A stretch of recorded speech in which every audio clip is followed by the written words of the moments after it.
You think you can put your filthy hands on my future mother-in-law? You worthless Mexican trash. Victoria Ashford's voice sliced through the quiet afternoon like a blade. Elena Reyes, only 26 but carrying the composure of someone who had survived far worse, was crouched low, her arms wrapped protectively around the frail frame of Margaret Caruso. The 72-year-old woman trembled violently, her eyes wide with terror, still recovering from a stroke that had stolen half her words. Victoria's designer stiletto connected with Elena's ribs in a vicious kick. "Get your hands off her, you meddling piece of garbage!" she hissed, venom dripping from every syllable. Elena gasped through the pain. "Please stop. She's hurting. Please don't hurt her anymore. She's your fiancé's mother. Think of her heart. She can't take this." But Victoria only laughed, a sound like nails scraping glass. She snatched a crystal vase from the mahogany table and hurled it across the room. It shattered against the wall, missing Elena's head by inches. Elena flinched, but refused to release Margaret. "Mrs. Caruso," she whispered urgently, "I've got you. Breathe. Please breathe. If this story touched your heart, hit that like button and share it with someone who needs to hear it. Subscribe and turn on notifications so you never miss another powerful story of love, justice, and redemption." From the arched doorway, the sound of footsteps carried in slow and measured, yet heavy with authority, each step like a hammer striking marble. Vincent Caruso entered, 6'2", dressed in a perfectly tailored black three-piece suit, his steel gray eyes cold, the eyes of a man who had witnessed too many deaths and had long since forgotten what it meant to be afraid. At 36, Vincent Caruso was a name that made Chicago's underworld bow its head, a ghost in the whispered stories of the elite, the kind of man no one dared meet eye to eye for more than 3 seconds. And now those eyes swept across the room, taking in every detail with the precision of a predator. His mother was trembling in the maid's arms. His fiancée was sobbing in the corner. Shards of crystal were scattered across the floor. In a heartbeat, Victoria Ashford changed completely. She was no longer the wild beast who had just kicked Elena in the ribs or hurled a crystal vase like a madwoman. She became a pitiful victim, shaking, tears streaming down a flawlessly made-up face. Victoria rushed toward Vincent, her hands clawing at her own arms to raise red marks, her voice choked and aggrieved. "Vincent, thank God you're home. I tried to stop her, but she pushed your mother down. I couldn't pull her away." Victoria turned and pointed straight at Elena, her green eyes glittering with calculation disguised beneath a veil of tears. "Your mother has always hated me, you know that. She told this housekeeper to watch me for weeks now. They're working together to ruin us. Today I accidentally found them talking about something, and when I asked, this Elena attacked me, then pushed your mother down." Elena looked up, her brown eyes still holding the pain from the kick to her ribs, yet her voice remained calm even as it trembled. "Sir, please let me explain." "I did not. Shut up." Victoria cut her off. Her voice suddenly sharpened with ice, then instantly returned to helplessness. "You see, Vincent, she does not even know respect." A servant daring to argue with her master, Margaret Caruso tried to say something. She reached toward her son, her mouth moving, but the stroke 2 months earlier had stolen half her language. The sounds that came out were only meaningless, broken, stammering, jagged with pain, not, but no one understood what she was trying to say. Tears ran down Margaret's lined face, because she knew the truth and could not speak it, and she looked at Elena with an expression full of guilt and powerlessness. Vincent stepped forward, and with each step the air in the room seemed to thicken into something you could almost feel. He looked at Elena, the young woman still kneeling on the floor, still supporting his mother, her white blouse smeared with dust, her face pale with pain yet her chin lifted. He looked at Victoria, his beautiful fiancée, crying with those red scratch marks on her arms. And in those steel-gray eyes, Elena saw what made the blood in her veins turn to ice. He had already passed judgment, before he let her speak a single word, before he looked into his own mother's eyes to search for the truth. Vincent Caruso chose to believe the woman he was about to marry, and Elena Reyes, a 26-year-old orphan from the slums, was only a servant, not worth listening to. Vincent's voice rang out cold as steel, sharp as a lash. "Let my mother go, right now." And Elena knew she had been convicted without a trial. Elena slowly let Margaret go, every movement gentle and careful, as if the old woman were made of crystal and might shatter at any moment. She eased Margaret's hand down onto the arm of the upholstered chair, smoothing the wrinkled back of that hand one last time before she stood. The pain from the kick to her ribs still pulsed deep inside, but Elena did not let it show. 26 years of living in the foster system had taught her how to swallow tears and keep her spine straight even when everything within her was breaking apart. She stood there, blouse dust stained, hair fallen loose, yet her brown eyes looked forward with the dignity of someone who knew she was innocent. 2 weeks earlier, in this very room, Margaret had taken her son's hand and spoken in a voice clearer than it was now. "That woman will destroy this family, Vincent. I see it in her eyes, the greed, the calculation. Elena sees it too. That girl is the only person I trust in this house." Vincent had dismissed his mother's words then, believing she was simply jealous of the woman about to take the most important place in his life. But someone else had heard that conversation. Victoria Ashford had stood behind the velvet curtain, her hands clenched so tightly her nails cut into her palms, and she had sworn that the 2 women who dared oppose her would pay. From that day on, Victoria looked at Elena with the gaze of someone who wanted to crush an annoying insect.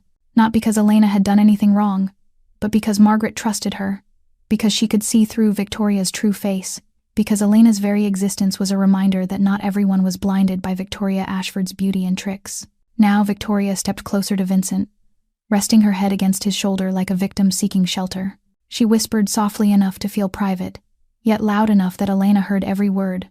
"Your mother chose a Mexican maid over me, Vincent. I am your fiancée, the woman who is about to become your wife, the mistress of this family. But in her eyes, I am worth less than some strange girl from the streets." Those words slipped like poison into Vincent's ear. He looked at Elena, looked at his mother, then looked at Victoria crying in his arms. And in that moment, Elena knew she had lost before she could even fight. "You are fired," Vincent said, his voice flat and cold as a frozen lake. "Pack your things and leave. Right now." Margaret let out a strangled sound. She tried to reach for Elena, her trembling fingers grasping at empty air, her mouth forming broken sounds that came in painful fragments. "No, Elena, do not." But Vincent did not look at his mother. He had turned his back, one arm still around Victoria, as if he were shielding her from danger. Elena lowered her gaze to Margaret one last time. The old woman was crying, tears running down her wrinkled face, her aged eyes holding all the apologies she could not force into words. Elena gave her a small smile, a smile full of sadness and love. Then she turned to Vincent. "Sir," Elena said, her voice rough from holding back what threatened to spill over, "do not leave her alone with that woman anymore. She will kill her." Vincent did not answer. He did not even bother to turn around. Elena understood that to him she was only air, only dust, something not worth wasting another second on. She turned and walked away, her back still straight, her head still held high, each footstep echoing on the marble like a funeral drum for justice itself. As Elena passed through the doorway, she glanced back one last time, and she saw it. Behind Vincent's back, Victoria was smiling, a pure smile of victory, cruel and satisfied, the smile of someone who had just crushed an opponent beneath her heel. Victoria's green eyes met Elena's brown ones, and in that instant, they both understood this was not the end. The rain began to fall the moment Elena drove her battered old Honda Civic out through the gates of the Caruso estate. The droplets struck the windshield as if the sky itself were weeping for her, or perhaps laughing at the tragic fate of an orphan girl who had dared to believe she might belong somewhere. She drove without direction, through Chicago streets drowned in a gray curtain of rain, past neon lights smeared and bleeding like spilled paint across the sorrowful canvas of her life. And then she stopped at the Michigan Avenue Bridge, where the Chicago River moved beneath it, black and cold as her heart felt in that moment. Elena turned off the engine and pushed the door open, stepping out into the storm. The rain immediately soaked her dark hair, seeped through her thin clothes, and sank into her bones with a cruel, biting chill. But she did not care. She walked to the railing, both hands closing tight around the rusted metal, and stared down at the churning black water below. 26 years. 26 years she had tried to live, tried to believe tomorrow would be better, tried to hold on to the fragile hope that one day someone would see her, would love her, would give her a real family. But 26 years had brought her only abandonment, beatings, false accusations, and now the look of contempt from Vincent Caruso, as if she were nothing but trash beneath the sole of his shoe. She was not the saint people thought she was. She was tired now, tired all the way down to the marrow of her bones. The memory of her fourth foster family surged up like a nightmare that refused to let her go. She was 14, asleep in a small, cramped room, when her drunken foster father kicked the door in and stormed inside. He yanked her up by the hair, slapped her down onto the floor, then beat and kicked her without mercy, while his mouth spilled filthy, slurred words. When her foster mother heard the noise and ran upstairs, She did not save her. She stared at Elena with eyes full of hatred and screamed that Elena had seduced her husband, that this cunning orphan brat had to get out of her house immediately. Elena was thrown out into the street at 2 a.m, her lips swollen, her eye bruised purple, with nothing but a torn backpack and a heart shattered into a million pieces. 12 years had passed since that night, but the scar in her soul had never healed. Maybe letting go would be easier. Maybe that cold water would carry her to a place where there was no more suffering, no more betrayal, no more accusations. Elena climbed onto the bridge railing, her legs trembling on the slick, wet metal. The cold wind rose hard, as if trying to shove her down, or perhaps trying to pull her back. She closed her eyes, drew in a deep breath, and prepared to let go. Her phone in her pocket began to vibrate. She meant to ignore it, but it kept vibrating, urgent and unrelenting, as if someone were desperate to reach her. On instinct, Elena pulled it out and looked. A message from an unknown number glowed on the screen, blurred with rainwater. "Margaret keeps calling your name. She needs you. Please do not give up." The first words hit Elena like lightning. "Margaret keeps calling your name. She needs you." The image of the 72-year-old woman reaching for her, her mouth stammering as she tried to say Elena's name in desperation, crashed over her like a tidal wave. Elena had no one in this world. No father, no mother, no family, no one who truly loved her. But Margaret needed her. That helpless old woman was in the house with someone who wanted her dead, unable to speak, unable to protect herself, and calling Elena's name as if Elena were her last lifeline. Tears mixed with rain and streamed down Elena's face. She cried the way she had never been allowed to cry, her sobs breaking open in the pounding downpour. Then slowly, she climbed down from the railing, collapsed onto the freezing bridge deck, and sat there in the Chicago rain, arms wrapped around her knees, crying until she nearly passed out. She would keep living, not for herself, but for a lonely old woman praying for a miracle inside that luxurious but icy mansion. Elena did not know who had sent that message, but it had saved her life. And somewhere in the Caruso estate, an old woman was praying for a miracle to happen. 3 days had passed since Elena left, and the Caruso mansion sank into an oppressive heaviness, as if death were lurking behind every wall. Margaret Caruso lay in bed, her face pale as blank paper, her aged eyes fixed on the ceiling as though searching for something she would never find. She refused food, refused medicine, refused every attempt by the staff to keep her alive. Each time someone carried a tray into her room, she only turned her face away, her lips forming the only name she could still pronounce clearly since the stroke. Elena. Elena. Elena. Dr. Nathan Cole, the man who had cared for the Caruso family for 20 years, stepped out of Margaret's room with worry written all over him. He found Vincent standing in the hallway, those steel-gray eyes turned toward the window as if trying to outrun reality. Dr. Cole spoke plainly, his voice weighted down. "She is giving up, Vincent. Her heart grows weaker every day. She will not eat. She will not drink water. She will not even look at anyone. If this continues, she will not make it through this month." Vincent did not answer, but his jaw tightened so hard it seemed you could almost hear his teeth grind. Dr. Cole let out a tired breath and walked away, leaving Vincent alone with his tangled thoughts. Victoria appeared at the far end of the corridor, her flawless face arranged into a look of concern that did not reach her eyes. She set a hand on Vincent's shoulder, her voice sweet as honey, yet cold as ice. "I am so sad about your mother, Vincent. But maybe this is for the best. She is old, she is sick, maybe this is the time for her to rest." Vincent did not look at her, only gave a small nod and walked toward the office. Victoria watched him until he disappeared around the corner. Then the smile on her lips vanished, replaced by a calculating chill. She pulled out her phone and stepped into the darkened sitting room, never realizing that in the shadowed corner behind the velvet curtain, Luca Benedetti was standing there, silent as a shade. Victoria spoke into the phone, her voice utterly different from the sweetness she had just used, cold and ruthless, like a killer laying out a plan. "Yeah, it is me. The old hag is about to die. She refuses to eat, refuses everything. Fine. When she is gone, I will control it all. Money, power, everything. Vincent is too blinded by love for me to see the truth." Someone on the other end said something, and Victoria gave a short, scornful laugh that sounded like glass cracking. "What are you worried about with Boston? The only witness who knows about that is this old hag, and she is about to die. When she goes into the ground, that secret gets buried with her. No one will know what I did to that man. No one." She paused, and her green eyes flashed with something vicious. "And the Mexican maid. The old woman cannot say anything clearly, and nobody believes the word of a street girl. Everything is under my control. Victoria ended the call and walked out, her high heels tapping against the marble like a countdown to the ruin of the people she meant to destroy. She had no idea that every word she had just spoken had been caught by listening ears and stored away by a razor-sharp mind. Luca Benedetti waited until Victoria's footsteps faded, then stepped out of the darkness without a sound. The face of the 34-year-old head of security showed nothing, but his eyes lit with a dangerous spark. He went straight to Vincent's office, knocked 3 times, then entered without waiting for an answer. Vincent looked up from a spread of paperwork, his steel-gray eyes exhausted and haunted. He asked, "What is it, Luca?" Luca answered, his voice low and steady. "Boss, you need to review the entire security camera footage. All of it." From that day, Vincent stared at Luca, reading something in the eyes of the man who had been loyal to him for 12 years. His jaw clenched. He said, "Show me everything."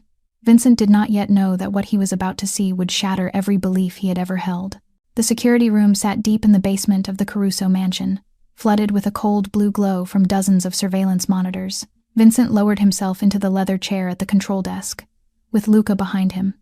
Silent as a loyal shadow, the head of security rewound the footage from 3 days earlier, back to the precise moment everything had begun to collapse. The screen showed the familiar sitting room, the place where Vincent had seen Elena kneeling beside his mother, but this time the recording began 15 minutes before that moment, and what Vincent saw made the blood in his veins turn to ice. Victoria walked into the sitting room, where Margaret was alone in an armchair reading a book. There was no false sweetness, no honeyed smile. Victoria's face was cold as winter, her green eyes burning with a pure, hateful fire. "You old witch," Victoria snarled, her voice tearing through the silence of the room. "You will never take Vincent away from me. Never."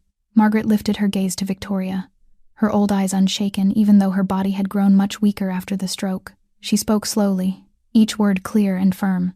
"I know what you did in Boston. Victoria, I know about the man you killed." Vincent was struck as if by lightning.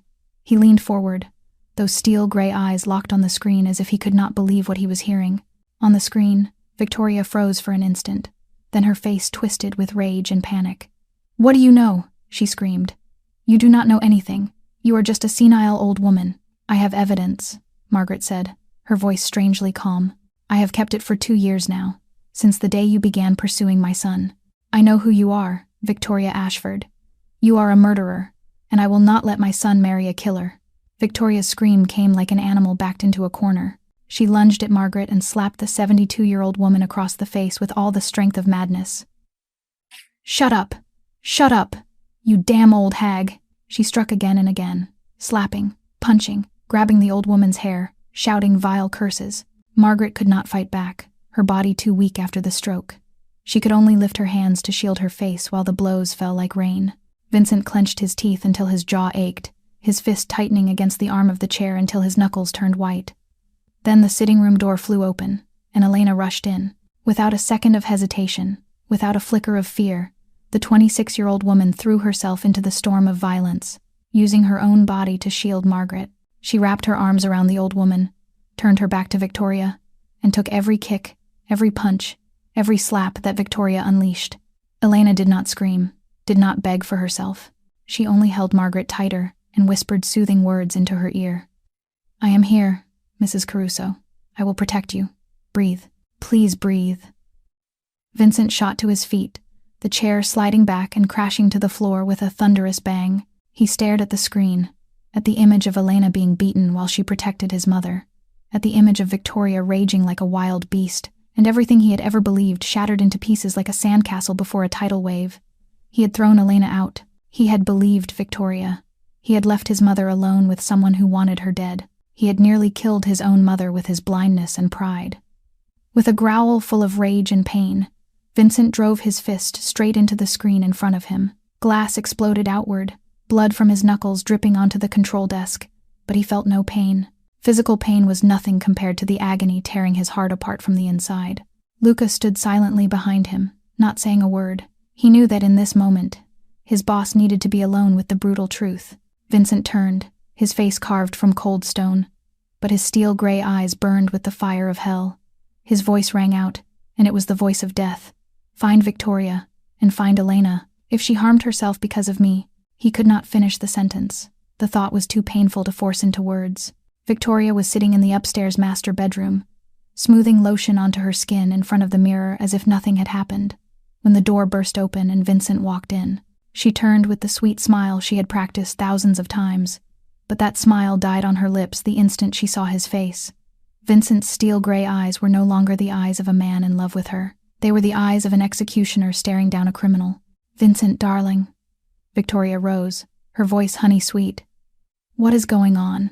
You look—" "Down to the sitting room," Vincent cut in, his tone so flat it was frightening. "Right now." Victoria followed him down the stairs, her mind already racing, calculating every possible outcome. When they stepped into the sitting room, she noticed Luca standing in the corner with 2 other guards, and a laptop open on the table. Her heart beat faster by a single sharp notch, but she kept her composure. "You are scaring me, Vincent. What is this about?" "Explain," Vincent said, pointing at the laptop. The screen showed a frozen security camera frame, stopped on the moment Victoria's hand was raised to strike Margaret. The color drained from Victoria's face in an instant, but she recovered quickly. She broke into tears, crocodile tears spilling as if someone had turned a key. "You do not understand, Vincent. Your mother, she has lost her mind. She attacked me first. She said terrible things, baseless accusations. I was only defending myself." "Defending yourself," Vincent echoed, his voice cold as ice. "Against a 72-year-old woman who just suffered a stroke. You do not understand how insane she is." Victoria sobbed, dropping to her knees before Vincent like a helpless victim. "She imagines everything. She hates me, you know that. She will say anything to tear us apart." Vincent did not answer. He simply reached out and pressed play on the laptop, and the room filled with the sound from the recording. Margaret's voice rang out, clear and firm. "I know what you did in Boston, Victoria. I know about the man you killed." Victoria went rigid, as if a bucket of ice water had been dumped over her. The mask of the pitiful victim shattered and fell away, revealing the true face of a killer backed into a corner. She sprang to her feet, her green eyes igniting with a mad fire. "He deserved it!" Victoria screamed, her voice no longer sweet but sharp as a razor. "That man in Boston tried to destroy me. He threatened to expose everything, to ruin my future. I only did what I had to do to survive." She turned on Vincent, and her tears now were not a weapon but the overflow of something unhinged. "And your mother, that miserable old woman, has been blackmailing me for months. She threatened to tell you everything if I did not leave. But I built all of this. I fought for 2 years to get this place, and I will not let anyone take it from me." Vincent closed his eyes for 1 second, and in that single moment, he understood everything. His mother had not been blackmailing Victoria. She had been trying to protect him, trying to stop her son from marrying a murderer, yet unwilling to destroy his happiness with a brutal truth. She had suffered in silence, had tried to find a way to make Victoria leave on her own, and the price she paid was violence and the slow collapse of her spirit. "Luca," Vincent said, his voice stripped of emotion, "get her out of here. She has 1 hour to pack and get out of Chicago. If I ever see her face again, I will not need a court or the police." The 2 guards stepped in, each gripping one of Victoria's arms and dragging her toward the door. Victoria fought wildly, her beautiful face twisted with hatred, her voice rising like a witch's curse. "This is not over, Vincent. I will destroy everything you love, starting with that Mexican maid." Those words echoed through the mansion like a poisoned spell. Luca Benedetti pulled the car up in front of a cheap motel in the southern suburbs of Chicago, a place where the paint was peeling off the walls and the sign flickered as if it might go dark at any moment. It had taken him nearly 2 days to track down Elena Reyes, moving from traffic cameras to gas stations, until he finally located her old Honda Civic in this place's parking lot. Luca walked to the front desk, handed the manager a photo of Elena along with a few bills, and quickly got a room number. 107, ground floor, end of the hallway. He knocked. No answer. He knocked again, harder. Still nothing, silent as a grave. Luca pulled out his phone and called the manager, demanded the door be opened for an emergency, and when the door swung wide, the head of security felt his heart stall for a single beat. The room was empty. The bed still held the crisp folds of cheap motel sheets. The closet door stood open with nothing inside, but it was not the emptiness that froze Luca in place. On the small table by the window, a bottle of sleeping pills lay tipped over, white tablets scattered across the wood.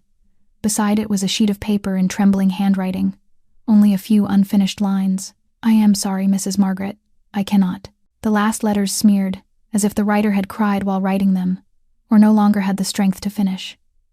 Luca felt as though someone had driven a fist straight into his chest. He bolted outside, firing questions at the manager about the last time he had seen Elena, about anything unusual, but the man only shrugged and said the girl had checked out early that morning and left no message behind. With shaking hands, Luca dialed Vincent. "Boss." His voice went rough. "I found her motel room, but she is not here. There are sleeping pills on the table, and an unfinished letter for Mrs. Margaret, I think." He could not finish the sentence. On the other end, an engine roared like a wild animal. Vincent was driving at a mad speed, ignoring every traffic law, ignoring every danger. In his mind, there was only one image: Elena Reyes, the girl who had used her own body to shield his mother, lying somewhere cold and alone because of what he had done. But when Vincent arrived, Luca already had new information. After questioning people across the area, a homeless man told him a young Mexican woman had been volunteering at St. Mary, a charity hospital a few blocks away. She had no money, no place to stay, but instead of collapsing, she had gone there and asked to work without pay, in exchange for a temporary bed and meals. Luca found Elena in the hospital's shelter care unit, changing the bandages on an elderly man with gentle hands and a weary smile that still carried warmth. The unfinished letter was not a suicide note. It was an apology for not being able to stay and care for Margaret because she did not have enough money to survive, because she felt she had failed in her duty to protect the woman she loved. But she could not complete it, could not force herself to write final goodbyes, because some part of her was not ready to let go. When Luca stepped closer, Elena lifted her eyes to him, hollow and exhausted. She did not look surprised, did not look afraid, only drained, like someone who had lost everything and had nothing left to lose. "Mr. Caruso sent me," Luca said. "He knows the truth. He watched all the security footage. He wants to apologize to you." Elena stood, set the roll of gauze on the table, her face giving away nothing. "I have nothing left to say to Mr. Caruso." Her voice lay flat, like still water in a stagnant pond. Then Luca added 5 words, and those words cracked every wall Elena had built around her heart. "Mrs. Margaret is dying." Elena. Those 5 words hit Elena like a knife, driven straight into her heart. Mrs. Margaret is dying. The 72-year-old woman who had treated her like a true daughter, who had called her Mija, who had held her when she cried, was lying in a sickbed waiting for death because Elena had left. Elena did not say a single word. She only nodded, untied her volunteer apron, and followed Luca out to the car waiting outside. During the entire drive back to the Caruso mansion, she did not ask about Vincent, did not ask about Victoria, did not ask anything at all. She only stared out through the window, her brown eyes full of emotions that had no name.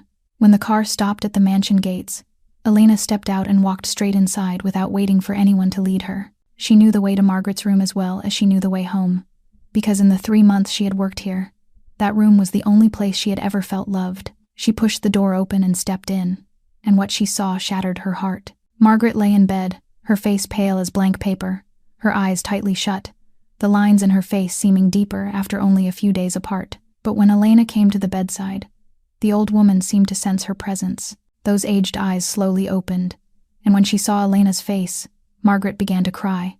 Tears rolled down her wrinkled cheeks, and her trembling hands reached out, searching through the air. "My daughter," Margaret said, her voice halting yet far clearer than it had been the last time they met, as if love itself had given her the strength to speak. "You came back. I prayed. I prayed every night." Elena sank to her knees beside the bed, took Margaret's thin hand, and pressed it to her own cheek. She cried, tears streaming down without restraint, but these were tears of reunion, not of farewell. "I am here, Mrs. Caruso. I am sorry I left. I am sorry." Margaret shook her head weakly, her eyes heavy with guilt and regret. "No, I am the one who must apologize. I knew about Victoria, about what she did in Boston, about the man she killed. I kept that secret because I wanted to protect my son, because I did not want him to know the woman he loved was a murderer. I thought I could make her leave on her own, but instead, I almost got you killed. I am sorry, Elena. I am sorry." Elena tightened her grip on Margaret's hand, a gentle smile forming on her lips, even as tears still clung to her cheeks. "I forgive you. I always forgive you. You are the only person in this world who has loved me like a real daughter. I will never blame you for anything." Margaret sobbed and pulled Elena into her frail arms, and the 2 women held each other in a room filled with late afternoon sunlight. In the doorway, Vincent Caruso stood quietly watching. He had been there since Elena entered, had witnessed the entire tearful reunion, had seen how Elena forgave his mother at once without a single word of accusation, and he realized the girl before him had a heart greater than anyone he had ever met. When Elena finally stood and turned toward the door, she saw Vincent, but she did not look into his eyes. She looked straight through him as if he were air, a ghost, something not worth a single second of her time. "I will stay," Elena said, her voice cold and distant. "But I work for Mrs. Margaret, not for you. I do not want to see you. I do not want to speak to you. If you do not accept this condition, I will take her somewhere else and care for her with my own money." Vincent stood there, silent, taking each word like a blade carving into his chest. He did not justify himself, did not explain, did not beg. He only nodded, accepting every condition without a single protest. Elena walked past him, her shoulder nearly brushing his, yet she still did not look, and Vincent watched her until she disappeared around the corner of the hallway. From that night on, every night, Vincent stood outside his mother's door, listening to Elena sing her to sleep in soft Spanish lullabies. And he wondered if he would ever deserve her forgiveness. 2 weeks passed, and the Caruso mansion slowly began to breathe again, rising out of the dark. Margaret grew stronger day by day under Elena's devoted care. She could sit up now. She could eat and drink normally. She could speak full sentences without stammering. A rosy color returned to her wrinkled cheeks, and a smile returned to her thin lips. But while Margaret recovered, an invisible wall still stood tall and unmovable between Elena and Vincent. She avoided him the way you avoid a plague. Each time he stepped into a room, she stepped out. Each time he tried to speak, she turned her back. Each time his eyes searched for her, she looked elsewhere as if he did not exist. Vincent sent word 3 times through the servants, asking to speak with Elena in private, and all 3 times she refused without explanation. The first time, she said she was busy caring for Mrs. Margaret. The second time, she said she was tired. The third time, she did not even bother to answer, only shook her head and closed the door. By the 4th time, Margaret intervened. She took Elena's hand as Elena sat by the bed reading to her, and her aged eyes held a seriousness rarely seen. "You have to go see him," Margaret said, her voice gentle but firm. "Listen to him. For me." Elena meant to refuse, but when she looked into the eyes of the woman who had treated her like a daughter, she could not force the word out. She let out a quiet breath, nodded, and walked toward the study where Vincent was waiting. The room was filled with late afternoon light slipping through heavy red velvet curtains, the bookshelves rising to the ceiling, still as silent witnesses. Vincent stood with his back to the door, staring out the window. But when he heard Elena's footsteps, he turned. His face no longer carried the cold, arrogant hardness of a Mafia boss. It was the face of a man carrying a weight of guilt that could not be washed away. "Thank you for coming," Vincent said, his voice rough as if he had not slept in many nights. Elena did not answer. She stood with her arms folded across her chest, her expression ice cold. She would listen because of Mrs. Margaret, but she would not make it easy for him, not even a little. Then something happened that no one could have imagined. Vincent Caruso, the man who made all of Chicago bow its head, slowly sank to his knees in front of Elena. His knees met the oak floor, his arms hung at his sides, and his steel-gray eyes lifted to her, filled with as much regret as a human being could hold. "I almost killed you," Vincent said, each word heavy as stone. "I almost killed my own mother, because I was too arrogant to see the truth right in front of me. I believed a liar instead of believing an innocent person. I let you be framed, beaten, thrown out into the rain like a dog, and no apology is enough to repay what I have done." Elena stood there, looking down at the man kneeling at her feet, and she did not know what she was feeling. Rage, pain, or something else she was afraid to name.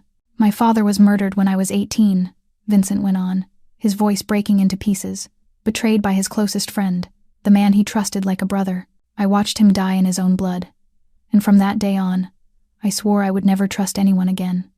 I built walls around my heart, thinking that would keep me safe, but those walls did not protect me. They blinded me to Victoria.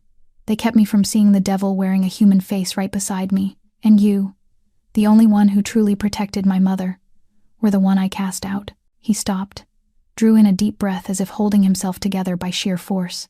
"I know I do not deserve your forgiveness. I know there is nothing I can do that will erase what happened, but I want you to know that I regret it. From the bottom of my heart, from the deepest place in my dried-out dead soul, I regret it." Elena watched him in silence for a long time. Then she spoke, her voice calm and cold as a frozen lake. "Words are easy, Mr. Caruso. I have heard too many empty apologies in my life. From foster fathers who beat me and apologized the next morning. From foster mothers who accused me and said they did not mean it. Words mean nothing to me, only actions mean something. She turned her back and walked out of the room, leaving Vincent still on his knees on the cold wood floor. He did not call her back, did not try to justify himself further, only watched her retreating figure until the door closed. And for the first time in his life, rejection did not make him angry. It made him feel something far more frightening, a desperate need to become someone worthy of her forgiveness.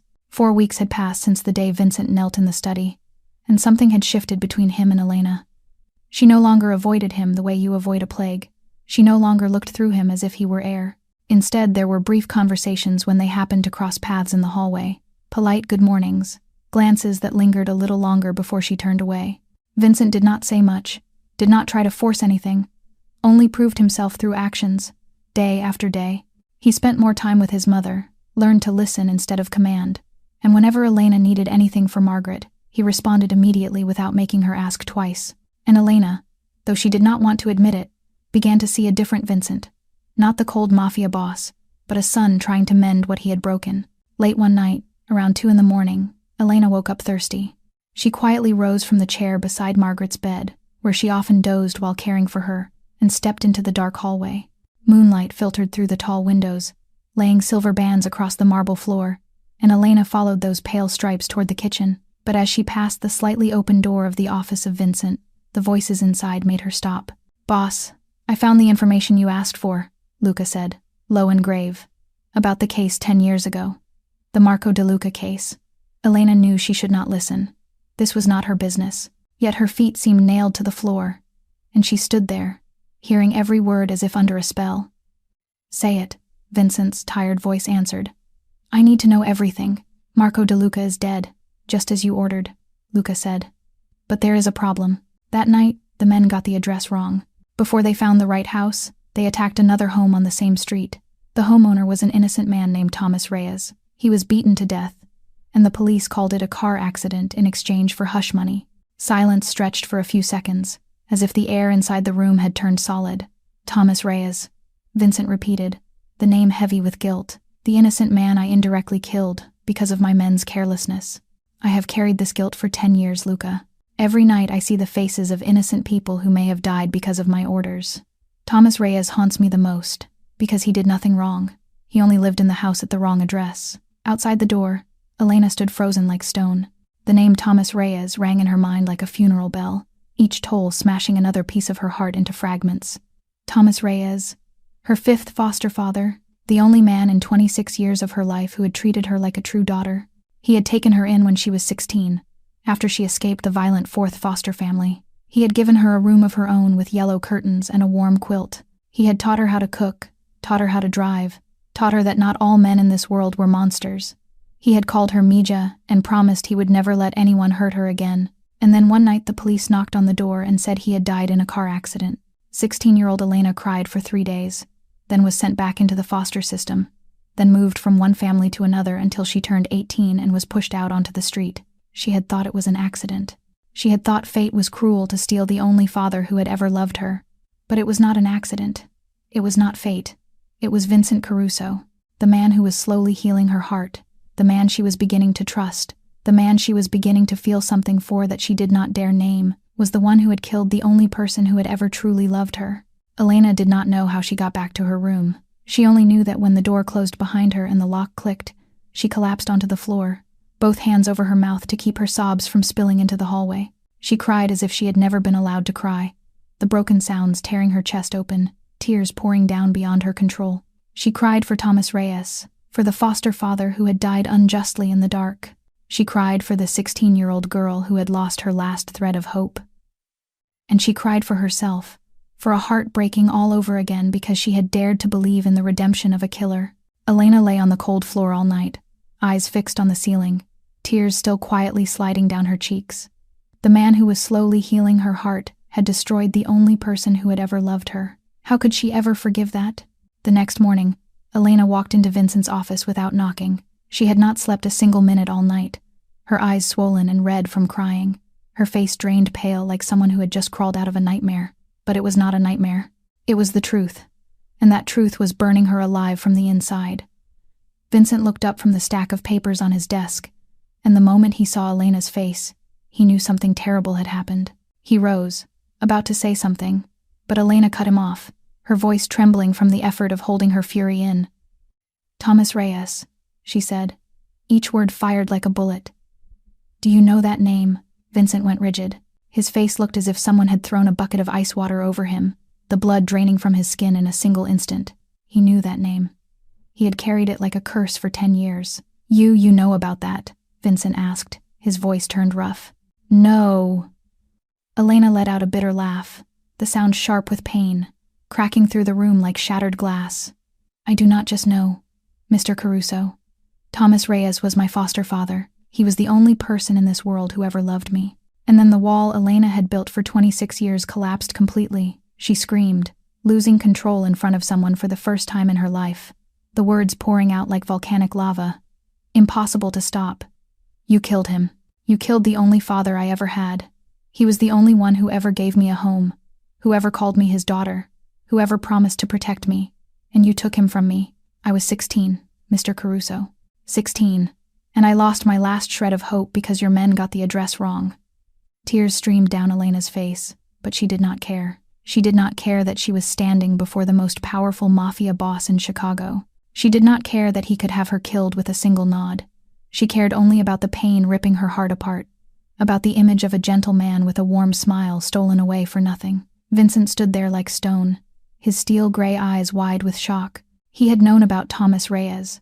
He had carried guilt for that man's death for 10 years, but he had never known Thomas Reyes had a foster daughter. He had never known that daughter was Elena, the woman standing before him with a shattered heart. "I did not know," Vincent said, his voice breaking into pieces.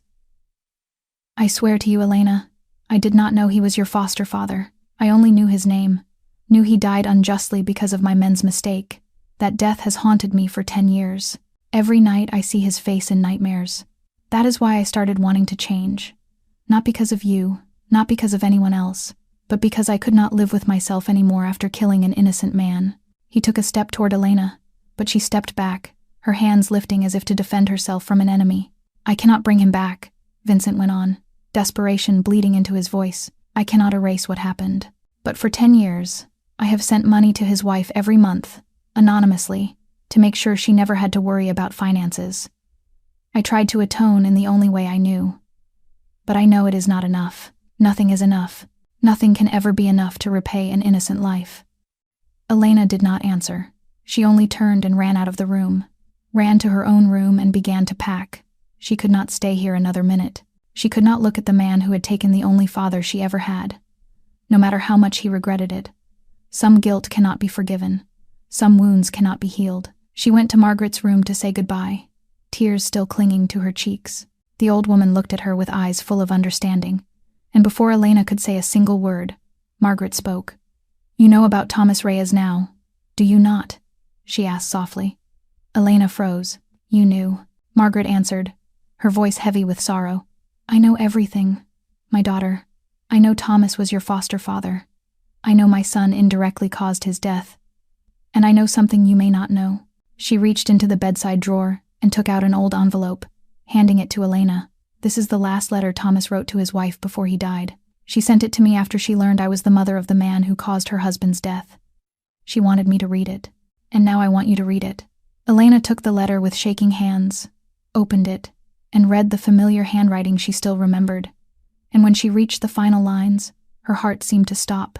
"If the man who did this ever feels guilt, tell him I forgive him. Hate only breeds more hate. I do not want my wife, I do not want my foster daughter, to live in hatred. I want them to be free." Elena stopped at the doorway, her hand trembling on the doorknob. Thomas's words rang through her mind like a bell. He had forgiven. The man who died unjustly had forgiven the one who killed him. Could she do the same? Could she forgive what felt unforgivable? Elena stood in the doorway for what felt like an endless stretch of time, Thomas Reyes's letter still clenched in her hand like the last treasure from a life already lost. His words echoed through her mind, striking the walls of hatred she had built through the night, and one by one those bricks began to crack. Hate only breeds more hate. That was what he had written. The man murdered for nothing, the only foster father who had ever truly loved her, had chosen forgiveness instead of vengeance. If he could do that, did she have the right to carry the hatred he had refused? Elena turned back and walked slowly toward Vincent's office. He was still there, exactly where she had left him, as if he did not dare move, did not dare breathe, only waiting for the final sentence from her. When he saw Elena return, a thin spark of hope flickered in Vincent's steel-gray eyes, but he smothered it at once, afraid to believe what he was seeing. "I do not forgive you," Elena said, her voice calmer now, but still threaded with pain. "Not yet. Maybe I never will, not completely. But Thomas, my foster father, he forgave you. And I want to believe he was right. I want to believe people can change, that the mistakes of the past do not have to define the future." She stepped closer, her brown eyes locking onto Vincent's gray ones with absolute seriousness. "I will stay, but on one condition." Vincent nodded immediately, without even asking what that condition was. "Anything. Make me believe Thomas's death meant something," Elena said, each word clear and unshakable. "Become the man he would be proud of. Not a mafia boss who kills without blinking, not the blind judge you were the day you threw me out, but a decent man, a good son, a human being worthy of the forgiveness Thomas gave you." Vincent looked at her, and in the eyes of the most powerful mafia boss in Chicago, Elena saw something she had never seen before, a complete sincerity, unhidden, uncalculated. "I will do it," he said, his voice like a sacred vow. "Even if it takes my whole life, I will become the man Thomas Reyes would be proud of. I will become someone worthy of his forgiveness, and worthy of you." From that day on, everything between them began to change. There was no longer a line between master and servant, no longer a distance between sinner and victim. They began again from the beginning, like two strangers meeting for the first time and choosing to understand instead of judge. Vincent started spending time with Elena and Margaret at dinner every night, listening to Elena's stories of childhood passed through foster homes, sharing the years he had grown up beneath his father's shadow and the weight of a mafia empire. They talked about books, about music, about dreams that had been buried and hopes that still flickered stubbornly alive. And Margaret sat there, watching her two children, one by blood and one by heart, slowly find their way back to each other through the wreckage of the past. But while light was returning to the Caruso mansion, darkness was still lurking in corners no one could see. That night, after the whole house had fallen asleep, Mrs. Helen Porter, the 58-year-old housekeeper who had served the Caruso family for 15 years, slipped out into the back garden with a phone in her hand. She looked around to make sure no one was watching, then dialed and lifted the phone to her ear. "Miss Victoria," she whispered, her voice carrying the fawning tone of a lackey. "I have news. The Mexican girl is back, and she and Mr. Vincent are getting closer. They eat dinner together every day. He looks at her like she is his whole world." On the other end of the line, Victoria's voice came through cold as ice. "Keep watching. Report everything to me. I want to know where they go, what they do, what they say to each other. Everything." "Yes, miss," Helen Porter answered, her eyes gleaming with greed as she pictured the money Victoria had promised. "I will not miss a thing." The call ended, and Helen Porter slipped back into the house like a shadow. She had been Victoria's spy for months, bought with the promise of a large sum, enough for her to retire in comfort, and she had no intention of stopping, even if it meant betraying the family that had fed her for 15 years. In the darkness of the Caruso mansion, a traitor was watching and waiting, and in a shabby apartment on the other side of the city, Victoria Ashford was planning something more brutal than anyone could imagine. 2 months passed like a beautiful dream Elena did not dare believe was real. The Caruso mansion was no longer the cold fortress of a mafia boss, but a true home, where laughter rang out every day and love filled every corner of every room. Margaret had recovered completely. She could walk normally, speak clearly and smoothly, and every morning she went down to the garden to admire the flowers with Elena. Color returned to her cheeks, her eyes brightened with the joy of living, and her laughter was the sweetest melody this mansion had heard in many gloomy years. And Vincent, once the cold mafia boss, had become an entirely different man. He laughed more, spoke more gently, and whenever he looked at Elena, those steel-gray eyes were no longer icy.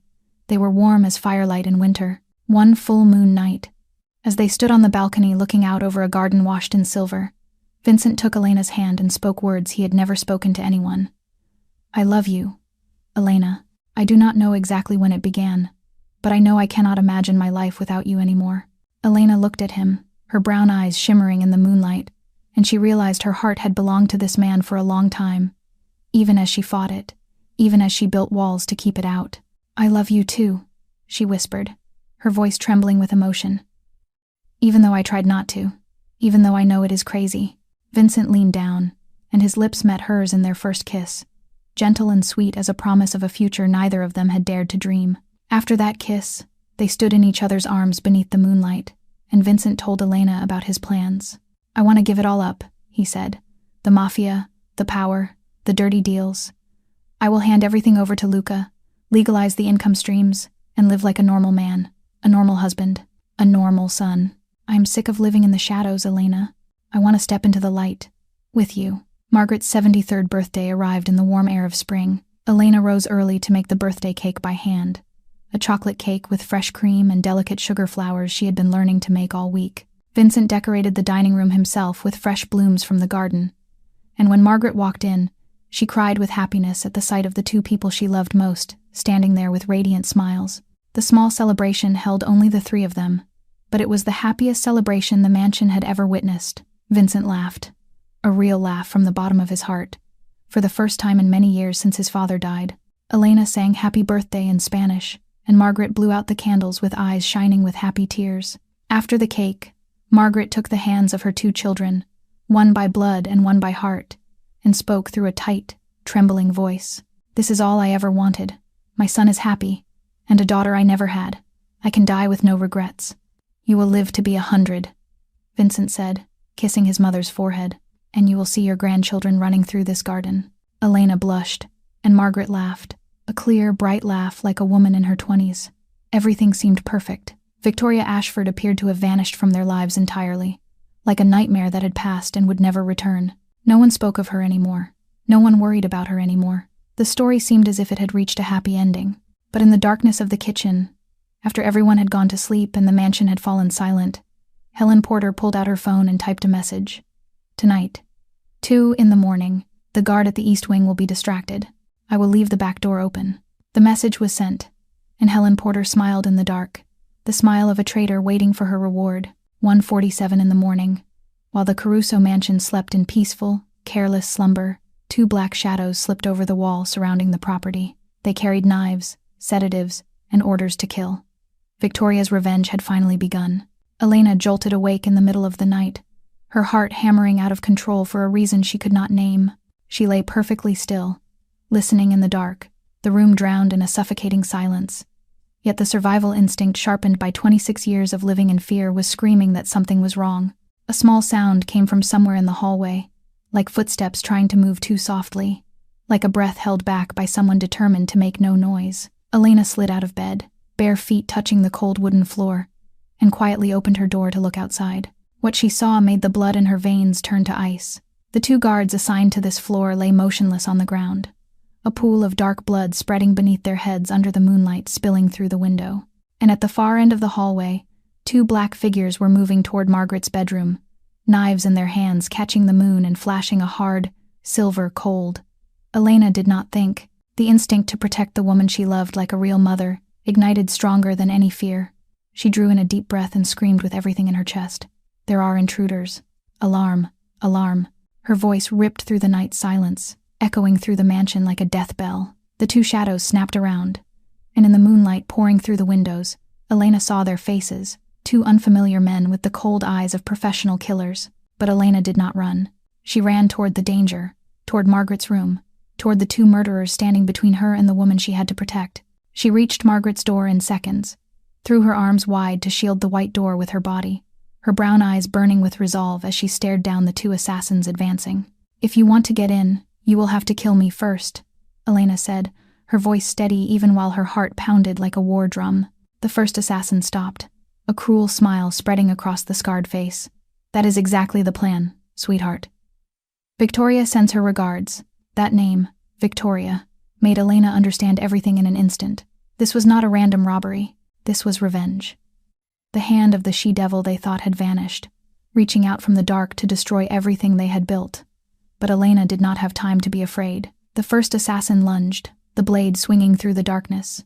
Elena twisted aside and grabbed a heavy brass lamp from the table beside the door, the only weapon within reach. She swung it with all the strength of someone fighting for her life, and the heavy brass head slammed into the assassin's shoulder with a sickening crack. He staggered back, his face contorting with pain, but Elena knew she had only bought a few seconds. She turned to shield the door again, the lamp raised high, ready for the next strike. But she had forgotten the second assassin. He had silently circled behind her while she focused on his partner, and when she felt his presence, it was already too late. Elena turned, but the blade was already coming down in a deadly silver arc. Cold steel tore into her shoulder, and blood burst out like a spring, splashing the white door of Margaret's room in red. Pain flared through her body like fire, as if someone had struck a match to her flesh and let it burn without end. Elena staggered, her knees threatening to fold, her vision blurring from the shock. But she did not fall. She could not fall. Not when Margaret was right behind that door. Not when the old woman's frightened cries were rising from inside. Not when Elena was the only thing standing between the mother she loved and two blood-hungry killers. Elena clenched the lamp with her uninjured hand, blood running down her arm from her shoulder and dripping onto the marble floor. She forced herself upright again, her back pressed to the door, her eyes still burning with defiance even as her face went pale from blood loss. "You will have to step over my dead body," she said through clenched teeth, "and I will not die easily." The first assassin recovered from the blow to his shoulder, his face twisted with anger and pain. He lunged at the same time as his partner, two gleaming blades swinging toward Elena together like the claws of death. Elena slipped the first strike, swung the brass lamp back with her uninjured arm, but the pain from the wound in her shoulder slowed her by a single beat. The second man's knife sliced across her arm, blood pouring out and staining the white sleeve of her nightgown. Yet Elena did not cry out even once. She clenched her teeth and endured it, stepping back a pace but still refusing to leave Margaret's door. Blood from her shoulder and her arm ran down onto the marble floor, making smeared red trails beneath the moonlight spilling through the window. Her head began to spin from blood loss, her vision blurring and sharpening again, but she stayed on her feet, still holding the brass lamp like the last weapon between Margaret and death. A gunshot thundered, tearing the night apart. The first assassin dropped hard to the floor, a black bullet hole in the center of his forehead, his eyes still wide open because he never had time to understand what had happened. Vincent Caruso appeared at the end of the hall like a storm, the gun in his hand still smoking, his steel-gray eyes burning with the fire of hell. Behind him, Luca and 5 other guards were rushing forward with weapons ready. The second assassin turned to face the new threat, but Luca was faster. The 34-year-old head of security surged in like a panther, drove a fist into the assassin's face, then wrenched the man's arm behind his back and slammed his face down onto the marble with a heavy crash.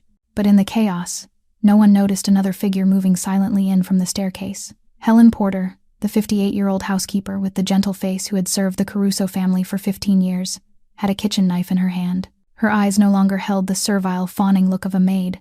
They burned with the crazed flame of someone who had sold her soul to the devil. While Luca was pinning the assassin, Helen lunged from behind and drove the knife deep into Luca's back. "Victoria promised me $1 million, she screamed, her voice shrill with madness. $1 million so I can get out of this hell." Luca collapsed to the floor, blood pouring from the wound in his back, his face drained white from shock and pain. A second gunshot cracked. Helen Porter fell beside her victim, the bullet from Vincent's gun tearing through her chest. But it was too late. Luca lay on the marble, blood spreading beneath him like a dark red flower blooming in the night. Vincent froze for a single second, his eyes flicking from Elena slumped against Margaret's door, to Luca gasping on the floor. And for the first time in his life, the most powerful mafia boss in Chicago did not know what to do. Then he rushed to Elena, dropped to his knees, and gathered her into his arms, not caring that her blood was soaking his white shirt red. Elena, look at me," Vincent said, his voice shaking with panic. "Open your eyes, please, open your eyes." Elena opened them, her brown eyes dim from blood loss but still holding a small, stubborn spark of life. And the first thing she asked, even as her body burned with pain, even as blood still flowed from 2 wounds, was not about herself. "Is Mrs. Margaret safe?" Vincent looked at her, looked at the woman who had used her own body as a shield for his mother, looked at eyes that still worried for someone else even while death drew near, and tears spilled down his face. For the first time in 18 years since the day his father was killed, Vincent Caruso cried. "She is safe," he whispered, his voice breaking. "You saved her." Again, behind them, Luca's eyes were slowly closing. The man who had been Vincent's brother in everything but blood, the man who had been loyal to him for 12 years without a single complaint, was dying on the cold marble floor. Dr. Nathan Cole arrived at the Caruso mansion only 15 minutes after the emergency call, but those 15 minutes stretched like an entire century for Vincent. 2 first-floor bedrooms were turned into a makeshift emergency ward. the smell of disinfectant and fresh blood tangled together into the scent of death lurking close. Elena lay on one bed, her face pale as blank paper, the 2 wounds on her shoulder and arm wrapped in temporary bandages, yet blood still seeping through the cloth. Dr. Cole examined her and let out a breath of relief. "The wounds are deep, but they did not hit an artery or any critical tendon," he told Vincent. "She needs stitches and at least 2 weeks of rest. She lost a good amount of blood, but not enough to threaten her life. She will be fine." But when the doctor stepped into the next room where Luca lay, his face darkened like storm clouds before a downpour. The stab wound in Luca's back was deep and dangerous. The steel blade had come within less than an inch of his spine, and the amount of blood he had lost had passed what was safe. "I will be honest with you, Vincent," Dr. Cole said, his voice heavy. "The knife went in close to the spine and damaged some internal organs. I did everything I could, but Luca has a 50% chance of making it through tonight. We need to pray." Vincent sat between the 2 rooms, on a chair in the hallway that connected the doors, his head bowed, his hands clenched so tight his knuckles turned white. On his left, Elena slept under pain medicine, her face peaceful as an angel, even while her body was covered in wounds. On his right, Luca lay motionless, the heart monitor beeping in a steady rhythm like a countdown to fate. For the first time in his life, Vincent Caruso felt completely powerless. He was the most powerful mafia boss in Chicago. He could order a death with a single nod. He could buy an entire city if he wanted, but he could do nothing to save the brother dying on that bed, nothing to erase the scars that would mark the body of the woman he loved. Money and power meant nothing in the face of death. Footsteps sounded at the end of the hall, and a guard appeared with a tense face. "Boss," the surviving assassin talked. Vincent lifted his head, his steel-gray eyes cold as ice. "Speak." "Victoria Ashford is in an apartment near the South Harbor, and she is not acting alone. Enzo Marchetti is backing her, providing men and weapons. They have been planning this for 2 months." Enzo Marchetti. The name hit Vincent like a knife to the chest. Enzo was an old enemy of the Caruso family, a man who had been trying to bring Vincent down for years, but had never found an opening. Now he had found the perfect ally in Victoria, a woman with enough hatred and madness to do anything. Vincent stood, his face hardening into the cold mask of the mafia boss he used to be. He walked toward the door, and in that silhouette, Elena saw the ghost of a killer rising from ash. "Vincent." Elena's weak voice came from behind him. She had woken, her brown eyes dimmed by pain medicine, but still clear enough to understand what was about to happen. "Do not become a monster again. Do not do this tonight. Do not do it for me." Vincent stopped and turned. He looked at Elena lying there with white bandages, stained red wrapped around her shoulder and arm. He looked toward Luca in the next room, his brother who had been loyal for 12 years, and in his chest, 2 demons fought, rage demanding blood be paid with blood, and Elena's voice calling him back toward the light. Vincent stepped to Elena's bedside, bent down, and kissed her forehead, his lips warm against her cold skin. "I will come back," he whispered. Then he straightened and walked out, not looking back. Elena watched his back vanish beyond the door, and she saw something in those steel-gray eyes that frightened her down to the bone. The Mafia king was going hunting, and she was not sure he would return as the man she loved. The shabby apartment sat inside an abandoned building near the South Harbor of Chicago, a place where streetlights did not reach and train horns wailed like calls from lost souls. Vincent kicked the rotting door off its hinges, the gun in his hand leveled straight ahead, his security detail tight behind him like ghosts in the night. The room inside reeked of damp and cheap liquor, candlelight flickering and throwing dancing black shadows across the walls. And in the corner, Victoria Ashford sat curled in on herself like a beast trapped with nowhere left to run. The golden hair that had once been perfectly styled was now tangled and filthy. The green eyes that had once glittered with calculation now burned with a crazed fire. The expensive dress she had once worn like armor was now nothing but a wrinkled, ruined scrap. When she saw Vincent, Victoria sprang up like a coiled spring, her face twisted by hatred and madness. "You!" she screamed, her voice shrill as breaking glass. "You destroyed me. I was supposed to be a queen. I was supposed to have everything.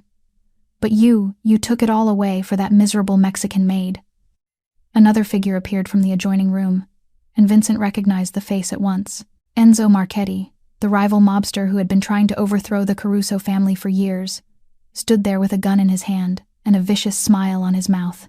"Vincent Caruso," Enzo said, his voice low and poisonous. "So you finally came. I have been waiting for this day a long time." Gunfire erupted in the tight space, bullets ripping through the thick air. Vincent's guards surged in, trading shots with Enzo's men in a fight that was brief but brutal. Enzo took a round through the shoulder, his face contorting with pain, and he bolted toward the back door like a rat fleeing a trap. Vincent started to go after him, but Enzo vanished into the night, leaving Victoria alone to face the fury of the man she had betrayed. The room fell silent again after the shooting. Vincent's guards had subdued Enzo's men, and now there was only Vincent and Victoria, facing each other in the trembling candlelight. Vincent stepped forward, the gun aimed straight at Victoria's head, his finger set on the trigger, ready to squeeze. She backed up until her spine hit the wall, nowhere left to run. "Do it," Victoria whispered, her green eyes blazing with reckless defiance. "Kill me. I know you want to. I know you have dreamed about this moment since the day you threw me out." Vincent stared into her eyes and saw pure madness staring back at him. The rage in his chest roared like a starving animal, demanding blood be paid with blood, demanding death as repayment for what she had done to Elena, to Luca, to his mother. His finger tightened on the trigger. Just a little more, just one more second, and it would all be over. But in that fateful instant, Elena's voice rang in his mind like a bell. "Do not become a monster again. Do not do it for me." He saw her face in the dark, her brown eyes looking at him with all the trust she had given him. He remembered Thomas Reyes, the innocent man who had died because of his men's mistake 10 years earlier, the death that haunted him every night and drove him toward change. He remembered his promise to Elena. Make me believe Thomas's death meant something. Become the man he would be proud of. If Vincent squeezed the trigger now, he would be nothing but the killer he had always been. Nothing would change. There would be no redemption. Thomas Reyes's death would remain meaningless forever, and Vincent would remain a monster in Elena's eyes, in his mother's eyes, in his own. Vincent lowered the gun. Victoria stared at him, eyes wide with shock, unable to believe what she was seeing. "You will live," Vincent said, his voice cold as ice yet strangely calm. "But in prison, for the rest of your life. That is a punishment worse than death for someone like you. You will grow old behind bars. You will watch the world outside and never be able to touch it. You will die alone and forgotten. No one will remember Victoria Ashford. No one will cry when you die. That is the fate you deserve." He turned to his guards. "Call the police. Hand her over to them along with all the evidence of hiring assassins to kill." Victoria screamed when the police arrived and cuffed her, her shrill voice echoing through the shabby apartment. "You will regret this. I swear you will regret this." "This is not over, Vincent Caruso." But Vincent did not hear her. He was already running out, throwing himself into his car and driving like a madman back to the mansion, back to Elena, back to the new life he had finally chosen. Vincent returned to the mansion as dawn was just breaking over the Chicago horizon, the first light of a new day cutting through the clouds like a promise of a new beginning. And the first good news that greeted him was sweeter than that sunrise. Luca had pulled through the critical point. Dr. Cole called it a medical miracle, one of those rare cases where a patient's will to live defeated every bleak prediction. The blade had not reached the spine as first feared, and though Luca would need 6 months to fully recover, he would live, and he would walk normally again. When Vincent entered Elena's room, she was sitting propped up against the pillows, her face still pale but her brown eyes brightening when she saw him. "You did not kill her," Elena said. Not a question but a statement, as if she had known in advance he would choose the right path. "I did not kill her," Vincent repeated, sitting down beside the bed and taking her small hand in his. "You were right. Killing her would bring nothing but another meaningless death. I want to become the man Thomas Reyes would be proud of, the man you can love without shame." That same day, Vincent summoned the people closest to him in the organization and announced the decision that would change his life forever. He would leave the Mafia completely, transfer power to those he trusted, and spend the rest of his life making every source of the family's income legitimate. No more weapons, no more drugs, no more dark deals in the night. Vincent Caruso would die, and from the ashes of the Mafia boss, a new man would be born. 1 year later, the Caruso mansion was no longer a fortress of the underworld. A polished brass plaque on the gate bore the words Margaret Hart Foundation, engraved with dignity, and every day dozens of people came here searching for help and hope. Elena Reyes, the orphan girl once thrown out into the rain like a criminal, was now the foundation's chief executive, the woman changing the lives of hundreds of victims of domestic violence and overlooked caregivers. She stood in the office that had once been Vincent's study, looking out at the garden, where the children of families supported by the foundation were playing, and she knew that every suffering she had endured had finally meant something. Margaret Caruso, 73, healthy and full of life, became the foundation's most active volunteer. She told her story to those who came seeking help, how she had nearly been killed by her own son's fiancé, how a young woman had used her body as a shield to protect her, how redemption and forgiveness had transformed her entire family. Each time she told it, tears ran down her cheeks, but they were tears of happiness and gratitude. Luca Benedetti, after 6 difficult months of recovery, was fully healthy again. He refused to leave the Caruso family even when Vincent offered him a large sum to retire, and instead accepted the position of head of security for the foundation. "I followed the boss down to hell," Luca said with a rare smile. "I have no reason not to follow him up to heaven." One spring afternoon, when magnolia blossoms filled the garden and their sweet fragrance saturated the air, Vincent led Elena outside on the pretense of showing her a new flower variety. But when they reached the center of the garden, beneath an arch of pure white blooms forming a romantic canopy, Vincent suddenly dropped to one knee on the green grass, a red velvet box in his hand. Elena stood frozen, eyes wide with shock, her hand covering her mouth as she saw the diamond ring glittering inside. "Elena Reyes," Vincent said, his voice trembling with emotion for the first time in his life. "You saved my mother. You saved Luca. And most of all, you saved me from the darkness I thought I would drown in forever. Will you marry me? Not as the wife of a mafia boss, only as the wife of a man who wants to spend the rest of his life becoming worthy of your love." Tears streamed down Elena's face, but they were the happiest tears she had ever cried in 26 years of suffering. "Yes," she whispered, then said it louder as Vincent slid the ring onto her finger. Yes, the wedding was set for spring. The guest list was short, only the people they loved most. Everything seemed perfect. But in a maximum security prison hundreds of miles from Chicago, Victoria Ashford was smiling in her dark cell, because she still had one last card she had not played. The wedding day arrived beneath the rich golden sunlight of spring, the garden of the Caruso estate overflowing with the fragrance of magnolia in full bloom, their pure white petals like small stars fallen from heaven to bless the couple. White chairs were lined up neatly on the lush green lawn. Silk ribbons fluttered softly in the breeze, and a gentle classical melody drifted from a small band set beneath the branches of an ancient oak. The guest list was not large, only about 30 of the closest people, because this was not a wedding meant to display power or wealth. This was a wedding of love, of redemption, of 2 broken hearts that had found each other in the storms of life. Vincent stood at the end of the aisle, laid with a white runner, dressed in a spotless white suit that made his steel-gray eyes shine with happiness instead of the old icy cold. Father Michael stood beside him with a Bible in his hand and a kind smile on his lips. And when the wedding music began, every gaze turned to the head of the aisle. Elena appeared in a simple yet elegant white wedding dress, her dark hair swept up to reveal the graceful line of her neck, her brown eyes bright with tears of joy. And beside her, holding her hand and guiding her along the white path, was not a father she had never known, but Margaret Caruso, the woman who had become her mother through love alone. Margaret wore a refined pale blue dress, her face glowing with pride and joy, tears already sliding down her cheeks from the moment the music rose. She led Elena slowly down the aisle, and when they reached Vincent, she placed Elena's hand into her son's, with all the solemnity of a sacred rite. "Love her the way you love me," Margaret whispered to Vincent, "because she is my daughter." Vincent nodded, his eyes reddened with emotion, and he held Elena's hand as if he would never let go. Father Michael began the ceremony, and when it came time for the vows, Vincent turned to Elena with all the love a human heart could hold. "Elena," he said, his voice trembling, "you taught me that real strength is not power, it is compassion.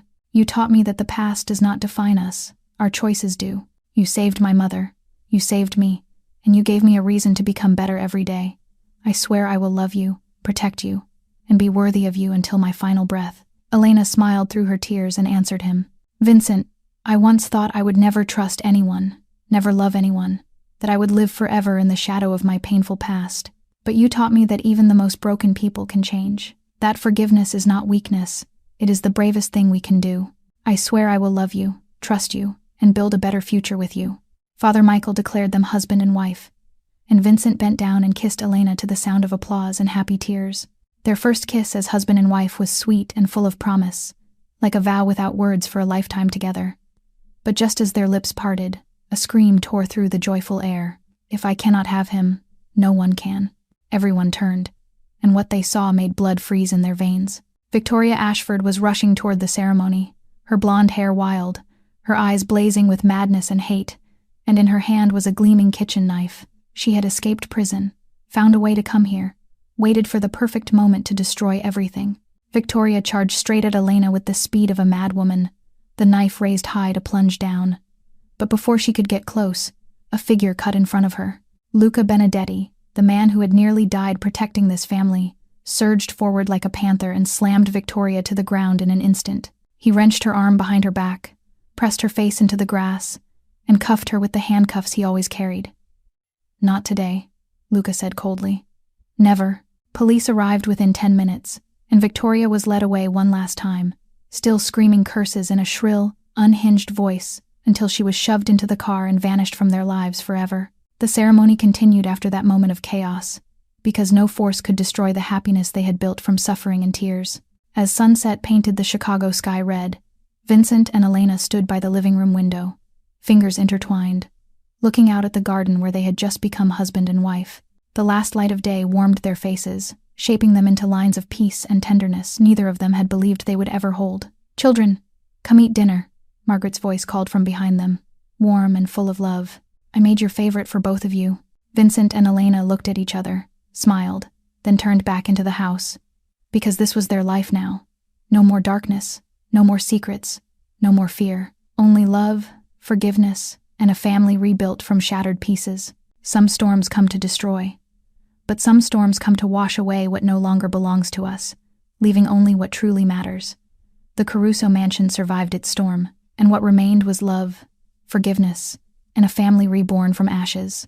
This story brings us many valuable lessons about life. It is a lesson about courage, about standing up to protect the vulnerable, even when the cost is yourself, the way Elena did. It is a lesson about redemption and change, when Vincent recognized his mistakes and had the courage to repair what he had broken. It is a lesson about resilience, when Margaret never gave up hope even in the darkest circumstances. And most of all, it is a lesson in how love and forgiveness can heal every wound, can change even the coldest hearts. In real life, all of us face storms. It may be betrayal, injustice, or pain we think we cannot survive. But remember that, like Elena, we always have a choice. The choice to rise or fall, the choice to forgive or to cling to hatred, the choice to become a better version of ourselves or to let the past define the future. How do you feel about this story? Have you ever faced a moment when you had to stand up to protect someone even knowing you would pay a price? Or have you ever forgiven someone even after they hurt you deeply? Please share your story in the comments below. We truly want to hear what is in your heart. If this story touched you, please press like and share this video with those you believe also need to hear it. Do not forget to subscribe to our channel and turn on notifications so you do not miss moving stories about love, justice, and redemption every day. We wish everyone watching this video good health, a life filled with joy and peace each day. No matter how hard life gets, remember that after the rain, the sky will clear, and kind people like you deserve the very best. Goodbye, and we will see you in the next video.